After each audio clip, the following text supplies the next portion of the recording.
On this episode, Duncan MacPherson of Pareto Systems joins me to teach you how to become a franchise-ready advisor.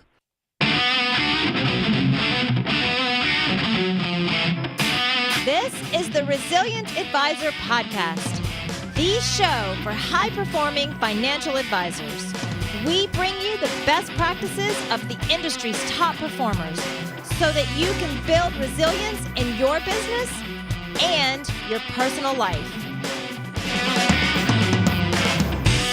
Thanks for downloading this episode of the Resilient Advisor Podcast. My name is Jay Coulter, and joining me for this episode is one of the industry's top thought leaders in practice management and business development, Duncan MacPherson of Pareto Systems.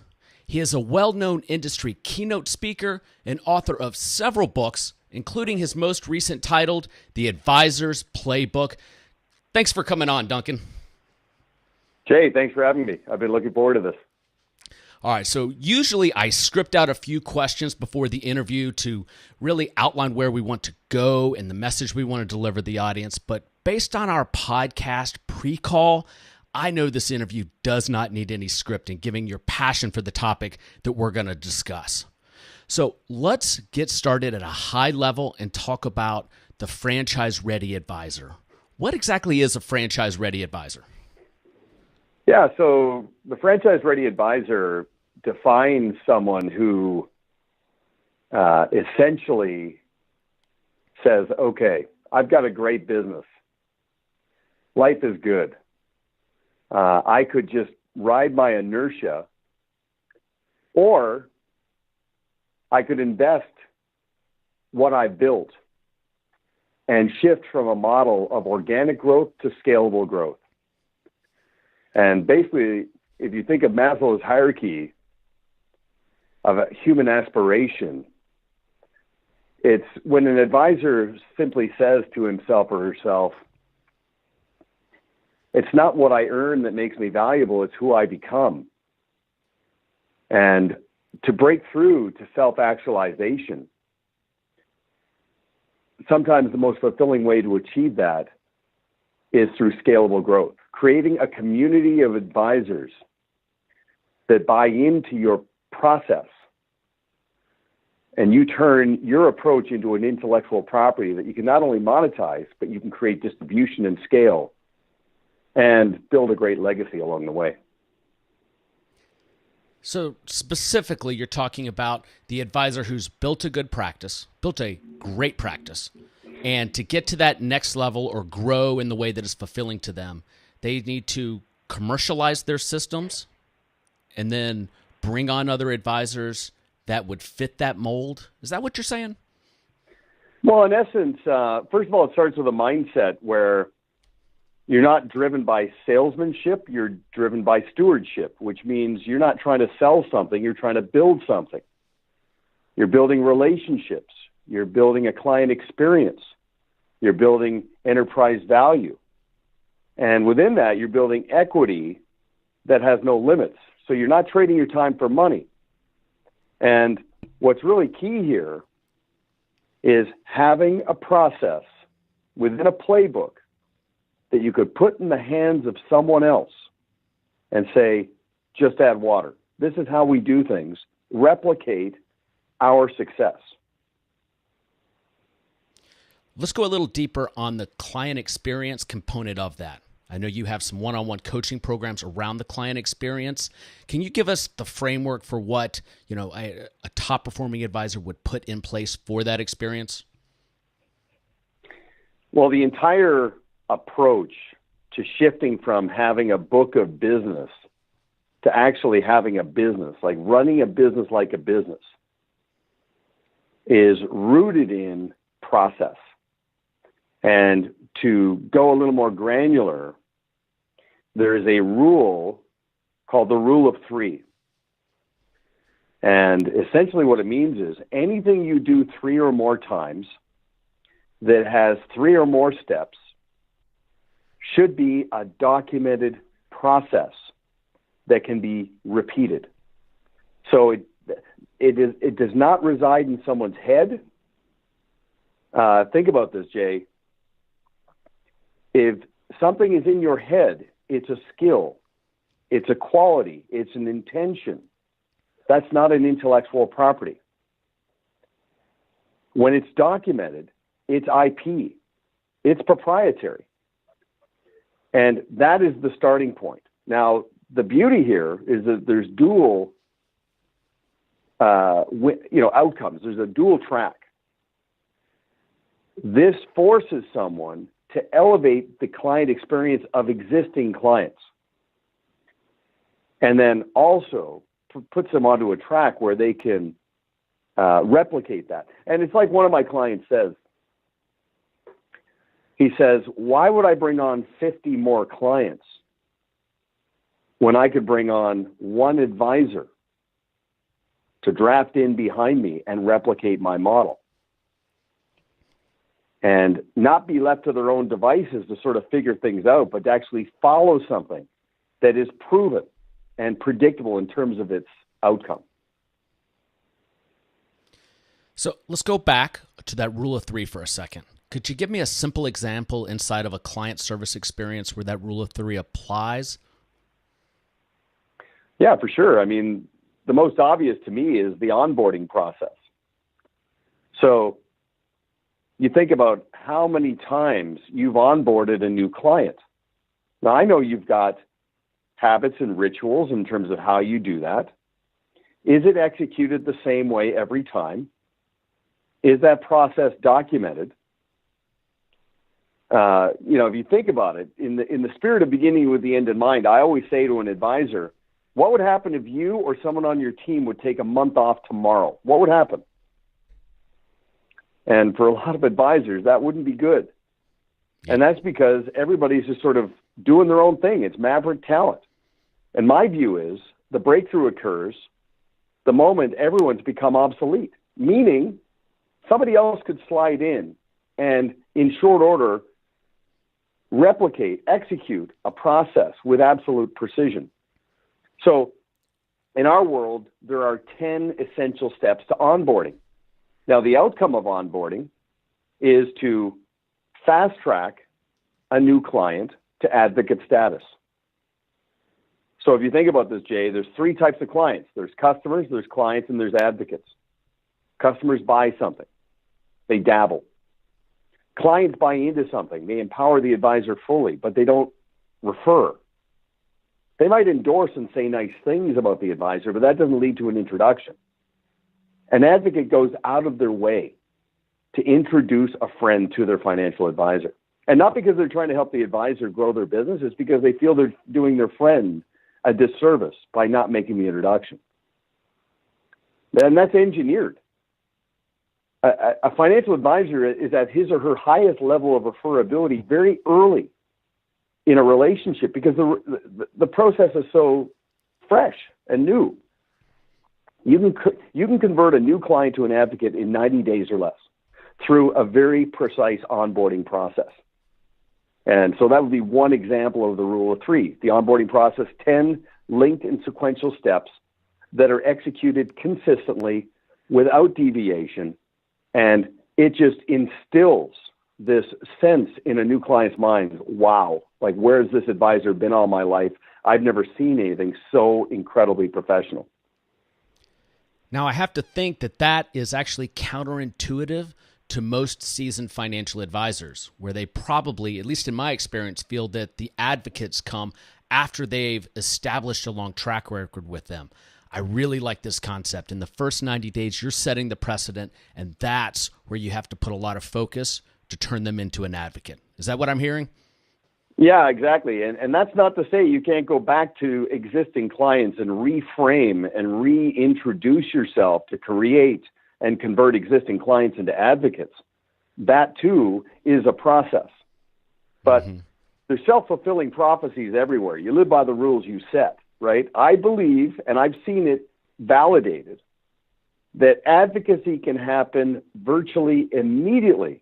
And a lot of this is by virtue of contrast. Think about this, Jay. If you're my financial advisor and I've just come on board with you, and I've left a financial advisor I had for 7 years who drifted into a pattern of just sort of mailing it in, taking me for granted, that bar is low. By virtue of contrast, you dazzle me in the first 90 days, I'm like, oh my gosh, this is like, finally, this is what I've wanted. I go out of my way. You think about introductions. People don't introduce a friend to a financial advisor because they were asked to do it. They feel compelled to do it. And that's what that onboarding process can create. And again, this is not a theory. This is not, blue sky, be positive. No. This is confirmed day in and day out by the advisors we work with. So the idea for recording this particular podcast came from a LinkedIn post that you did last month on the Franchise Ready Advisor. And in the post, and I'll have links to this in the show notes, you talked about the organizational chart and how it leads into the procedures manual. And I'm assuming that this rule of 3 is embedded in that paradigm. How important is it for the advisor to have a written out procedures manual, a written out organizational chart? And then as a follow-up question to that, is it different for the wirehouse advisor versus somebody on the independent side of this business? Yeah, so great questions. First of all, it's non-optional. If you think about it, every financial advisor, they're in the knowledge for profit business. They think for a living. They're not brokers selling something. They're building something, and it's not like they're selling something tangible. They're promoting the promise of the future. I mean, that's abstract, and there's so much noise and commoditization occurring. They have to take their quality, skills, and intentions and transform them into intellectual properties. This is how they differentiate. I'm not ever going to trivialize a financial advisor's technical ability in terms of how they manage money, but I mean, that is commoditized. I can get that somewhere else. What is it about the way you approach things that are proprietary to you? It's your practice management process. It's your relationship management process. And I'm telling you, if you strive to consistently attract not only high upmarket business owners, professionals, and executives, you can't just be based on your technical ability. The moment they realize you run your business like a business and you understand standard operating procedures, you've instantly differentiated. Now, your point about the distinction between the wirehouse or the independent, I mean, it's not really a factor. I mean, obviously an independent is in business for themselves, not by themselves. So they have a more significant payout, but also more obligation and responsibility. Yes, it is essential. But in the wirehouse environment as well, it is key to break any perception of being a broker. And this is how, that's achieved. This is the starting point for that. But I'll tell you, Jay, if you want to shift from sort of a stream of consciousness and sort of talking about stuff, that's great. If you want to shift into a framework for how this is built out, we can do that, because I frame this around 3 words: the why, the who, and the how. So why is this such an unbelievable idea, and why is the opportunity perfect right now? Who is the addressable audience, and how do you actually deploy a process? We can follow that framework, and I can break it down. And, as you mentioned in the beginning, I mean, there's all kinds of resources we can make available so that if somebody doesn't want to reinvent this wheel, we can give them a roadmap around that. Well, let's do it. Let's go deep on this model. So let's start with the why. Yeah, always a great place, right? So I believe this is beyond the next frontier. I think of this as the perfect storm, almost once in a lifetime. I've been doing this for a long time, been around the block. There are 2 incredible forces at play right now. And this is really what galvanizes the why. The first force is demography.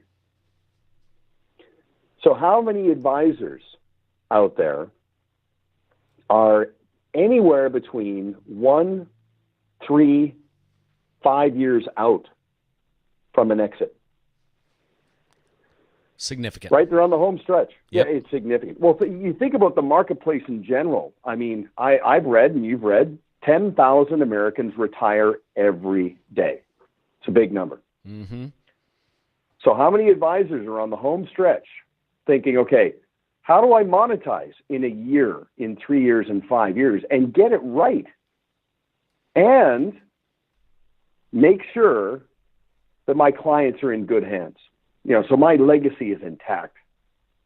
It's a massive, massive number. The second force is unbelievable commoditization. Forces at work that are emphasizing what a financial advisor costs instead of what they're worth. And look at the marketplace in general there. I mean, it boggles my mind. Blockbuster had an opportunity to buy Netflix, but they convinced themselves, we've got this. Mm-hmm. It's all good. We're fine. Gone. Yep. You look at Toys R Us and Amazon. I mean, unbelievable. And so it's Darwinian across the board, but it's not about survival of the fittest. It's who can adapt. And that's what's going to distinguish who merely survives this commoditization and who can thrive from this commoditization. So, Duncan, sorry, go ahead. No, as a sidebar to that, what I have found from our consulting practice is we'll run across the advisor that recognizes the demographics issues, recognizes the commoditization. They are 3 to 5 years away from hanging it up, but they just don't see the urgency. They either don't care or they're just going to, quote, write it out. I think there was research out of the Advisor Transitions organization that said only 8% of transactions in the independent space ever go to fruition. And it's that, I don't want to say apathy, but just lack of urgency that I've seen out there. And I'm curious of your thoughts when you're out working with these advisors. Yeah, it's a great point, and all of that is incredibly valid. And which, by the way, amplifies the need for an advisor who wants to shift from organic growth to scalable growth to have an advisor fit process. So once the advisor shifts from organic to scale, they need to hang out their shingle and fill their pipeline with prospective advisors. And then they need to work those advisors through a fit process so that the advisor isn't trying to convince the potential advisor to do this. The potential advisor, the prospective advisor, is convincing the franchise-ready advisor. That's what a fit process does. And part of that reveals where the urgency and the apathy and the legacy motivators are. Because at the end of the day, Jay, if I'm franchise ready and you're an advisor in my pipeline, I'm going to say it right up front. Jay, I can't want this more than you do. This isn't something I'm asking you to do. I don't want you to buy this. I want you to buy into this. I want to see the alignment of interests, that this is a good fit. Because it's not about who I'm looking for, it's who I'm suited for. I am only going to attract advisors who want to make sure their client is elevated. They can transition gradually and with dignity and be liberated to enjoy the last 12, 36 months or whatever it is as they transition out. But it's got to be a good fit. There has to be an alignment of interest. So that fit process is absolutely essential, and that's built into what we do. But here's what I know. When the why is clear, the how becomes that much more powerful. And I'll never trivialize the how, but true north is that alignment of interest. So a major part of our approach is creating that alignment and making sure the why is crystal clear on both sides. Okay. And then so the who part of your model, that's where the advisor fit process comes in. Is there anything else in that component? Yeah, absolutely. And hey, I just want to say something about demography that's really important because there's multipliers everywhere to this consolidated approach. You see, a lot of senior advisors are asked by their clients, hey, what happens when you're not here? Mm-hmm. I mean, the writing's on the wall, right? Yep. And if the advisor cannot get out in front of that and say, look, my continuity and succession plan is completely solidified. What's happening here is that they're undermining the strength of those existing relationships. Because if I'm a client with an advisor who has no vision, no pathway to family investment legacy and continuity and succession, they're not indispensable to me. Because think about this. There are a lot of clients out there, first generation, earned money, financially independent, and they're thinking about their own continuity and succession plan. And everybody knows, it's crystal clear, that when first generation earned money changes hands and becomes found money to that second generation, all kinds of elements are at risk. So an advisor who gets this right is actually dramatically improving how relevant they are to a client who has their own continuity and succession issues at play as well. Okay, so that's a major component there. But to segue to the who, there are three addressable audiences who could buy into this. So if the advisor wants to shift from organic to scale, here are your target markets, for lack of a better term. And remember something. It's more important to reach people who count than it is to count the number of people you're reaching. There are a lot of people out there, but you want to zero in on these key motivators. Here's number one, the demographic, the guy who is, or the lady who is 58, 63, a year, 3 years, 5 years out, and they want to get out in front and when they want to get it right. So there's an opportunity to buy that business, have it financed through transition and growth, let that advisor take some money off the table, ease out either gradually or a little bit more accelerated, and make sure that everything's intact and elevated. That's the first addressable audience.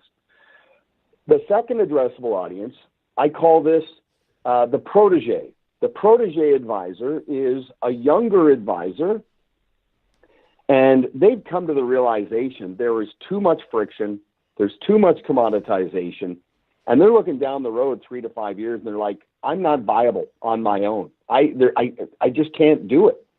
You know, there are firms that are continually raising the bar, changing grids, and basically making those advisors obsolete. They're gone. And these advisors are skilled, they have good qualities and intentions, but they have not figured out the panoramic approach to being a financial advisor with stewardship. Those are advisors that you can go out and attract and have them draft in, tuck in behind you. You create lift for them, and there's a vein of gold of untapped opportunity in there. And then the third addressable audience is Duncan, can I stop for a second on this protege? Are you finding more protege opportunities in the wirehouse just because of their recruitment model, or is there still opportunity in the independent space? Yeah, it's a great point. So in Canada and in the United States, the banks and the wires who still are in that sort of hunter-gatherer recruit mode, bringing on these proteges, and the problem is they leave them to their own devices, to twist in the wind, to figure it out for themselves. And you're right. I mean, it's an environment where it is Darwinian, it's tough, and you know the beauty is to the enterprise, to the firm in general. I mean, their number one objective is retain the assets and strengthen the relationships, right? Competitor-proof the relationships. So it's a great way to appeal to an objective that the firm globally has, but it's a real win for the advisor to have that, to improve their bench strength and have that advisor draft in behind. So yeah, long story short, yeah. Yeah. Excellent. So I'm sorry for interrupting you. Number 3 on your who.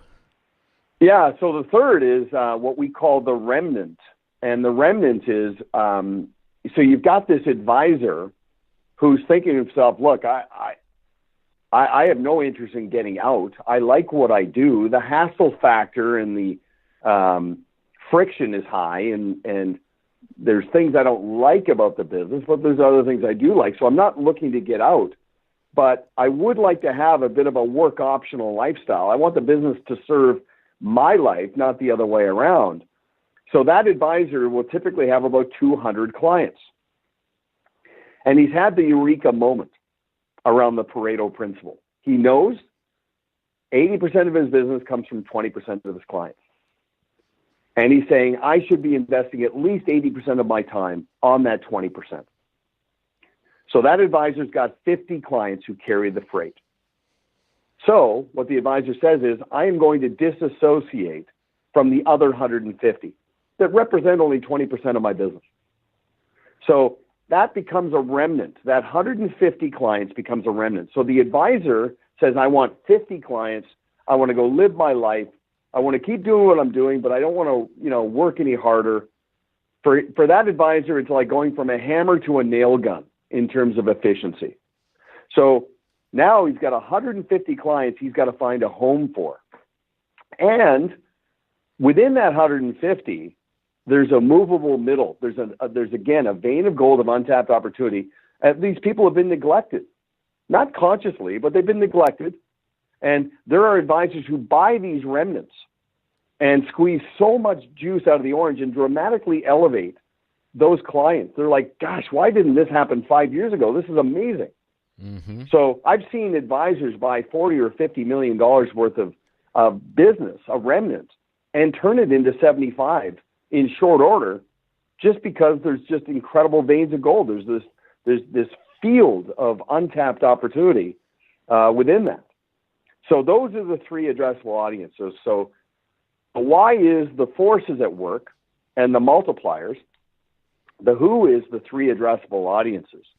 And then, of course, you've got the how. So Jay, do you want to chime in on that? No, not at all. I'm excited to learn about the how. Okay. Well, the how, of course, is the process. And the first thing I want to be crystal clear about is the dual track. Okay? So I want every advisor who aspires to become franchise ready to prove out the concept by getting their own house in order. And not that there's any disorder. The advisors we work with, it's not like there's problems or damage and things we have to fix. There's just gaps. I mean, I'm really big on doing a gap analysis, not a SWOT analysis. I don't think in terms of strengths and weaknesses. I think in terms of, okay, every advisor has a fit process. Every advisor has an onboarding process, but there are gaps. And I want to be clear on what those gaps are. So it generally takes, plus or minus, about 6 months to get their house in order, to elevate their existing clients, to go back to their existing clients and reframe and reintroduce themselves to their clients to strengthen and maximize those relationships. And what's really powerful about that exercise is the advisors realize that the relationships are good, but there's a little bit of loyalty fatigue through familiarity, where those clients, they like the advisor, but they don't have the complete picture. They don't fully understand or appreciate the advisor's panoramic value. And so when they go through that reframe, not only do they document the procedures and create the playbook in real time, they are also strengthening, competitor proofing, maximizing, and creating advocacy within those clients. And generally, it takes about 6 months. Now, for some advisory teams, it's been 4 months. For other teams, it's been 9 or 12. It doesn't really matter. I mean, my mindset here is done is better than perfect. Let's just get it done. Mm-hmm. And there's an inflection point that occurs where around 6 months, the advisor realizes, okay, I am at least 1.0 franchise ready. So that is the starting point. I can break that down a little bit further, but you got any thoughts or comments on that? No, not at all. Let's break that down.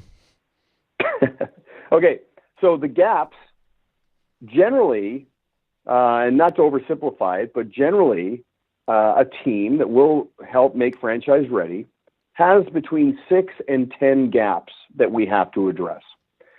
Now, I use the symbolism of cracking the code, unlocking your full potential to go from organic to scale. So there's 3 numbers in that combination. So all of the gaps fit within these 3 numbers. So you have 3 core drivers in your business. You have your wealth management process. Now, as you can imagine, Jay, most of the advisory teams we work with are pretty good there. Their wealth management process, they don't wing it. They don't make it up as they go. They're pretty enlightened, pretty sophisticated. They have a great process. Okay, there might be a few gaps here or there, but maybe you can imagine that. Are they benchmarking against their competitive environment? For example, a Morgan Stanley advisor benchmarking other Morgan Stanley advisors just due to the resources that are available to that advisor or that team? Yeah, it's a great question. And yes, some advisors do that. One of the big distinctions is I don't want the advisor to fixate solely on products, pricing, and performance. All of that is important, but again, that's commoditized. Remember, the wealth management process is the minimum requirement. That's just one number in the combination. On a scale of 1 to 10, most of the advisors we work with, their wealth management process is an 8 or 9 out of 10. And there are benchmarks and there are ways to prove that out. But my main thing here is to reveal is that that's not what separates the best from the rest. That's not how someone goes franchise ready, because that's commoditized. Mm-hmm. Vanguard will manage my money for 30 basis points. I mean, do you want to compete with that? And look down the road, the trajectory there, not good. That's right. So how do you differentiate? You don't differentiate on the wealth management process. That's called checking a box. That's in play. Okay, minimum requirement. So how are you getting number? Hey Duncan, before you move on, how are you getting to that number? Is it a questionnaire? Is it a subjective assessment by the advisor? It's both. It's all of it. We do have a questionnaire. It is subjective. There are specific things by virtue of contrast. Like if I say to an advisor, look, are you a $1 billion team currently managing $300 million? And they say, well, I'd like to think so. I say, okay, so let me compare you to a $1 billion team that we have. Let's just draw some comparisons there. Mm-hmm. And it's not just mileage and, other sort of mystical elements. There are specific things that we can compare and contrast between a $300 million team and a $1 billion team.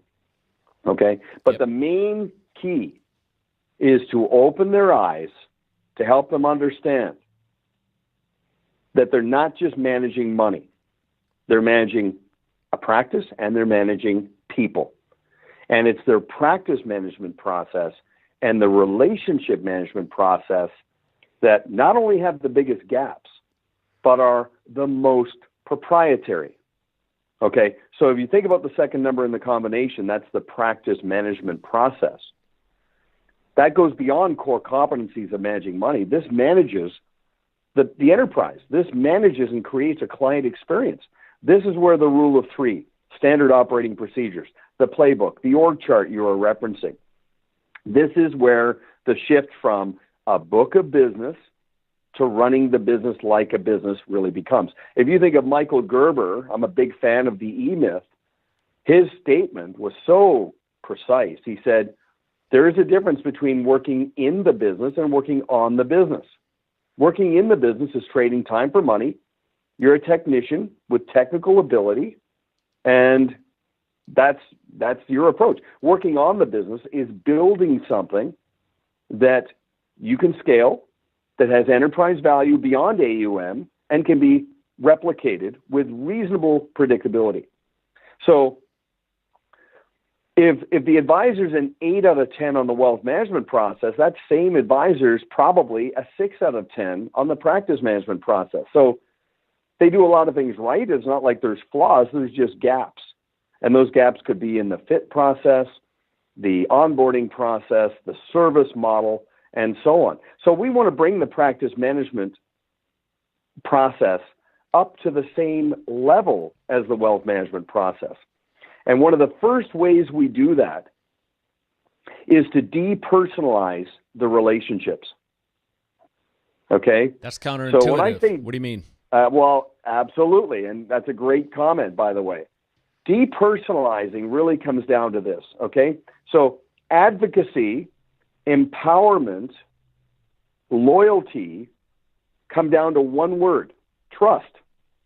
And every advisor will agree with that. But I say, okay, if trust is so important, what is it that your clients trust? Now, when I ask, if I lined up 100 financial advisors and asked them one at a time, what do your clients trust? Most advisors would say, well, they trust me. They trust my qualities, my skills, and intentions.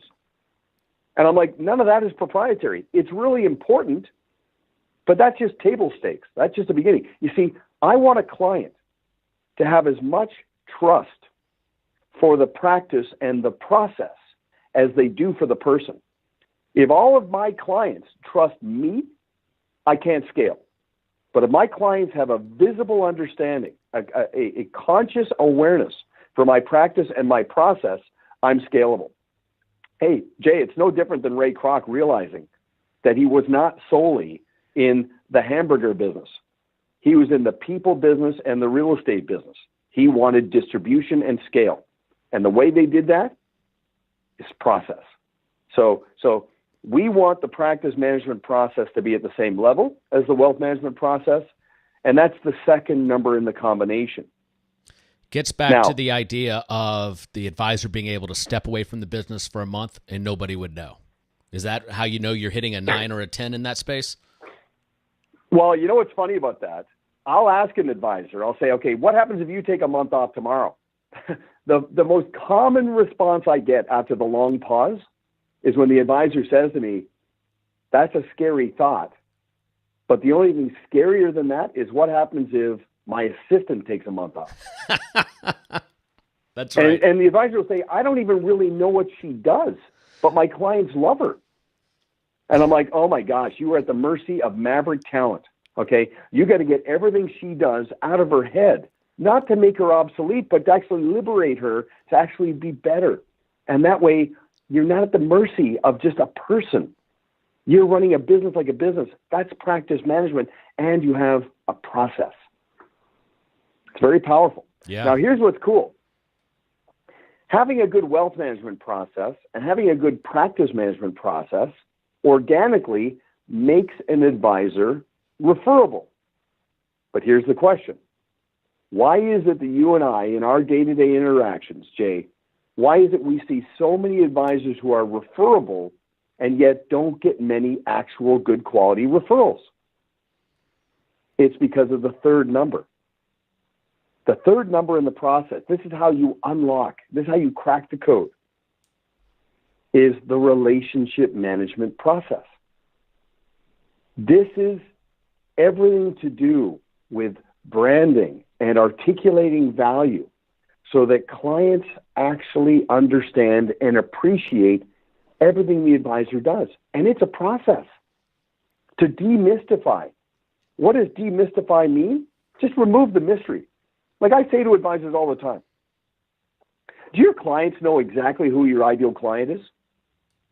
And they say, well, I think so. And I say, okay, so how many referrals you get in the last 12 months?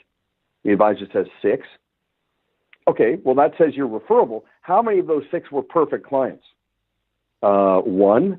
Okay, that tells me that your clients have no idea who to introduce you. You're referable, but they don't understand your ideal client profile. That's relationship management. Removing the mystery for a client says, this is our ideal client. This is who we're suited for. This is who we're a good fit for.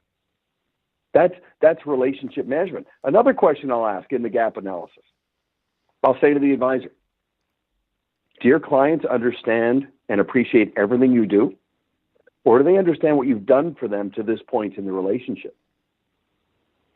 Most advisors say, well, the latter. And I say, okay, so how many things do you do over the lifetime of a relationship with a client? What could you do for a client over the lifetime and into the next generation? You know what most advisors say to me when I ask them that? Client reviews. Well, I say, how many things could you do in total?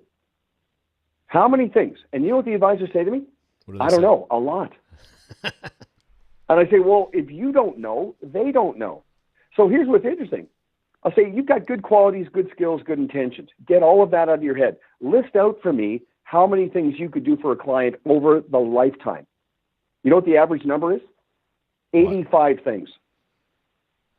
85 things over the lifetime. And I say, look at that list, look at that number. That makes you fee worthy. That makes you, sorry, go ahead. No, is that list of 85 things exclusive to the wealth management process, or does it include other social type things to do with a client? It includes everything. Everything. Okay. So client dinner, go golfing, do client reviews, everything. Okay, let's do a little exercise here. You got a pen and paper in front of you? I do. This is a little peek behind the curtain, okay? So let's just say you're an advisor, and I know you've got lots of credentials, and you know the business as well as anybody, Jay, so you'll I think, appreciate this. So I'll say to the advisor, I'll say, okay, so you do 85 things for a client. Let's break this down. So just write down the number 85. Okay, 85. I say the problem with that 85 is that none of it's proprietary. I can get it somewhere else, and your client will never remember 85 things. So here's what I want you to do. Above the 85, I want you to write out 6 pillars. Just draw 6 pillars across the page, about an inch long, about an inch apart from each other. I say to the advisor, all the 85 are supported by those 6 pillars, so let's break it down. The first pillar is wealth management, everything to do with wealth management. Okay? Now, nothing about what you do in wealth management is truly proprietary. I can get it somewhere else. And again, Vanguard will manage my money for 30 basis points. So you're not a wealth manager. Wealth management is part of your process. It's one pillar. Okay? The second pillar is risk management. So I'll say to the advisor, do you offer every form of insurance, every insurance solution, long-term care, critical illness, disability? And do your clients know that you are in the risk management space and that it's part of your process? You're not a broker of insurance. Risk management is part of your process. Okay? The third pillar is tax. Now, most advisors I meet are pretty tax savvy. Every decision they make is tax sensitive. And where necessary, they'll engage an outside service provider to give the client the complete picture around tax. Okay? The fourth pillar would be estate, right? So family investment legacy, continuity succession, right? The client becomes financially independent. And at that moment, the burden shifts from, will I have enough, to what becomes of my legacy. That's part of the process. The fifth pillar would be everything to do with cash, right? Debt, mortgage, lines of credit, liquidity, all of those facilities, that's part of the process. And then the last piece would be philanthropy, right? So client becomes financially independent, starts to say, okay, charitable giving, it's not just what money is what it can do, bursaries, foundations. Okay, so bottom line is all those 85 are supported by those 6 pillars. So here's what I tell you to the advisor to do. Above those 6 pillars, draw yourself an arch, an overarching sort of umbrella. So in other words, you're not asking a client to buy something within the 85. You're asking them to buy into something. So just above the arch, write down the number 1. You're asking them to buy into one thing, that the advisor has developed and refined a process that puts every piece of that puzzle together for them as their life unfolds and their needs evolve. It's not something they can outgrow. It's what they'll grow into. In fact, beside the number 1, just write the letter CFO, which in my world means complete family office. Okay? I'm a financial advisor. I'm a CFO for my clients. They're trying to achieve a work optional lifestyle. So I've developed and refined a process that puts all these pieces together. Wealth management, part of my process. Service, part of my process. Planning, part of my process. Risk management, part of my process. The 85 things are like puzzle pieces. The process is the picture. You can't build a puzzle without the picture. That's relationship management. So I just defined a financial advisor's value in 5 minutes. That's the difference. That's what relationship management is. This is what takes an advisor from being referable to actual introductions, and referability, actual referrals, is the client can internalize and then socialize that value. I love this cracking the code model. That is just an incredible amount of valuable information for financial advisors, Duncan. Before we wrap up, is there anything else they should know about this model? Well, I don't pretend it's all things to all people. Probably the best next step, as you said, is to look for us on LinkedIn, just Duncan MacPherson. I'll pop right up. And if somebody wants to pop the hood and kick some tires, the next step would be to do a gap analysis, just to reveal where those 6 to 10 things are that exist in your current approach that could be addressed in the next 6 months, that could not only elevate and improve measurable referability, but could position you for franchise readiness. And then if somebody wants to go beyond the gap analysis, we have one-to-one consulting. We have one-to-many in our mastermind sessions that we do. And that's all available. People can learn about by talking to us or going to our website at paretosystems.com. But Jay, I love talking about this, and it's all engineered. This is engineered. And I love taking an advisor and helping them crack that code, as you said. Yeah, your passion is very, very evident, and I appreciate it as well. It looks like your next available mastermind is January 25th. And could you give listeners a little overview of what it's like to attend one of your mastermind sessions? Well, yeah, we generally do them every month. And the beauty about the mastermind is it's just that. It's not, one of us data dumping a group for a day. It's an interaction. It's everybody coming to the table and opening up and being forthright about what their goals are, what keeps them up at night, what they're trying to accomplish. And there is a synergy that comes out of that that's beneficial to everybody. And there's validation, there's confirmation around what you're doing right, and there's also revelations about the minor adjustments you can make. And, the big thing is it's an investment of time, but it's a great opportunity to detach from the noise and work on your business. I mean, it's like the lumberjack who's too busy cutting down wood doesn't have time to sharpen their axe. I mean, this is sharpening the axe right here. And they get to benefit from all the people that are in the room. It's usually like that session you talked about in January, the caliber of people that are in that room in a month are shocking. I've been saying, Jay, for years that the people who like this the most actually need it the least, if you know what I mean. Oh, yeah. And that's who attends these things. Well, for more information, listeners, go to paretosystems.com. And for information about Duncan speaking, go to duncanspeaks.com. Also, if you're not following him on LinkedIn, I highly recommend it. He puts really, really good content out there for the financial advisor community. Duncan, thanks so much for coming on the Resilient Advisor Podcast. Thanks for having me, Jay. We'll see you in the new year. Thanks.